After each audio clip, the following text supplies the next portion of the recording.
and welcome to CDO's magazine series of one-on-one interviews with CDOs, data leaders, and key influencers. I'm your host, Robert Lutton, Vice President, Sandhill Consultants, coming to you today from Toronto, Canada. On behalf of the CDO magazine, I have the pleasure of introducing another Canadian, Pascal Tyrrell, who is the Director of Data Science at the University of Toronto. Welcome, Pascal. Thank you for having me, Robert. It's a pleasure being here.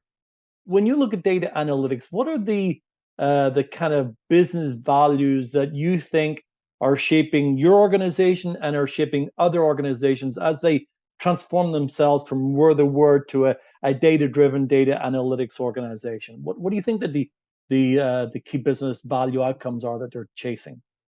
From my perspective, for me, it's transparency, credibility, reducing bias. So let me explain why. Sure. So there's the expression knowledge is power, right? That hasn't gone away. It still Right. is.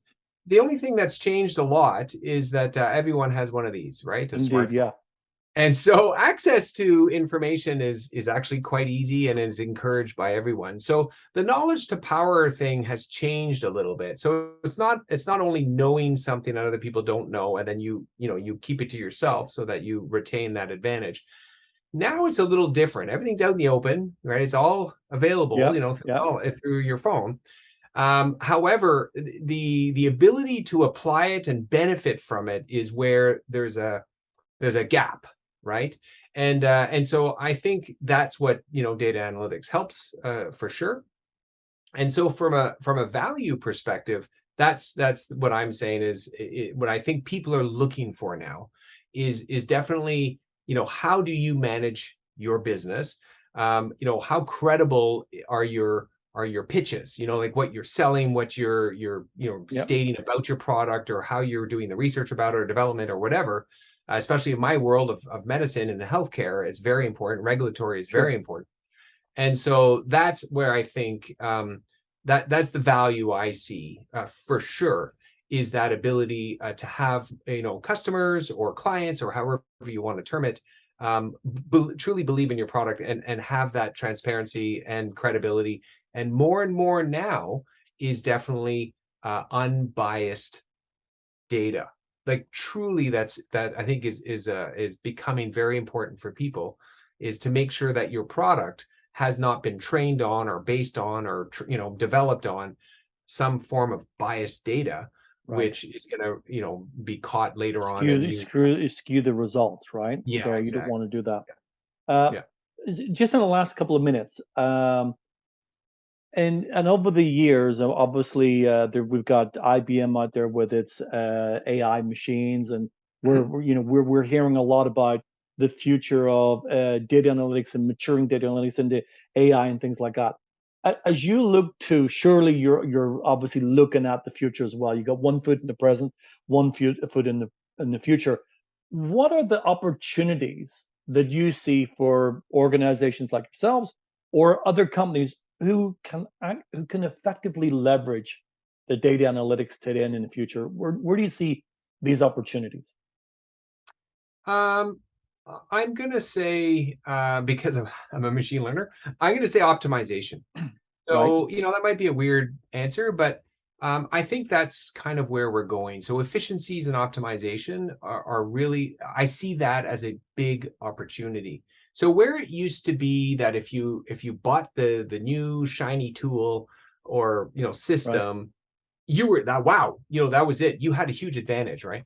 But these days, that's not it anymore, right? It's dealing in real time. It's dealing with data in real time and making change in real time and being responsive and efficient at the same time.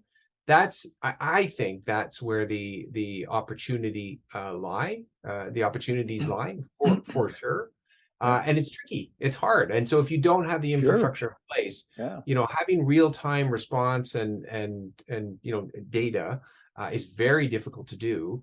But those that do pursue it or can pursue it, I think, and that's what I call optimization, right? So you're able to optimize the way you do things.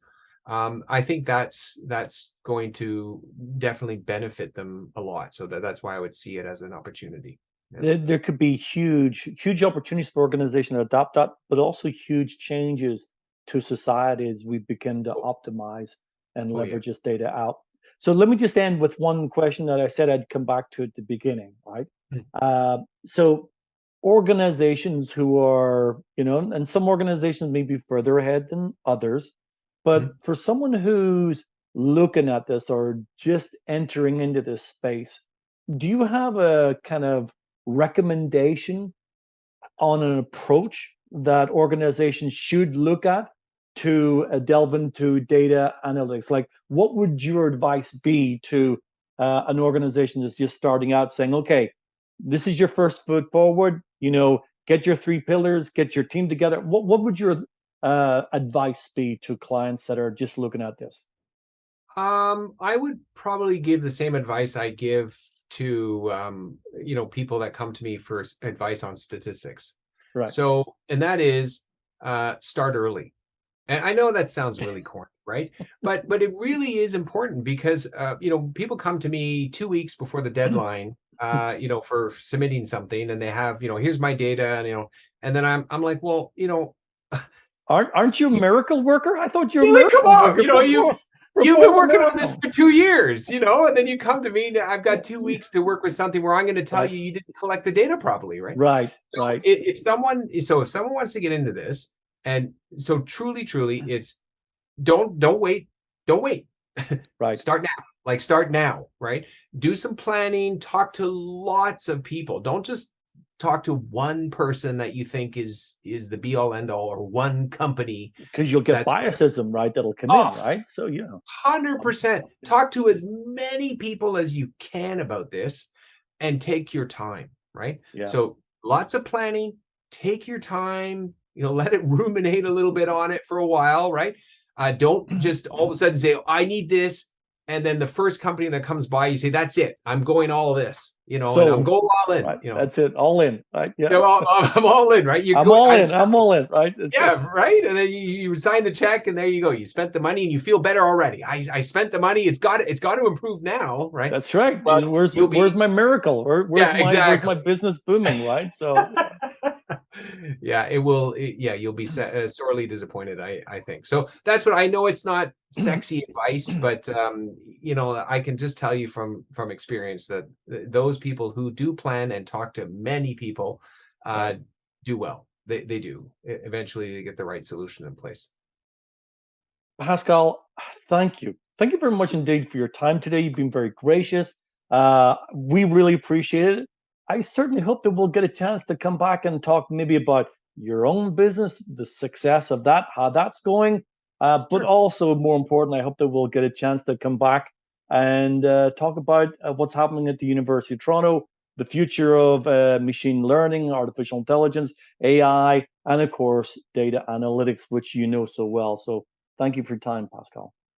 My pleasure, and hope to see you in the future. Yes, indeed. Well, we're in Toronto, so we're practically neighbors, right? So, Perfect. and for our listeners, please visit cdomagazine.tech for additional interviews. Pascal, thank you.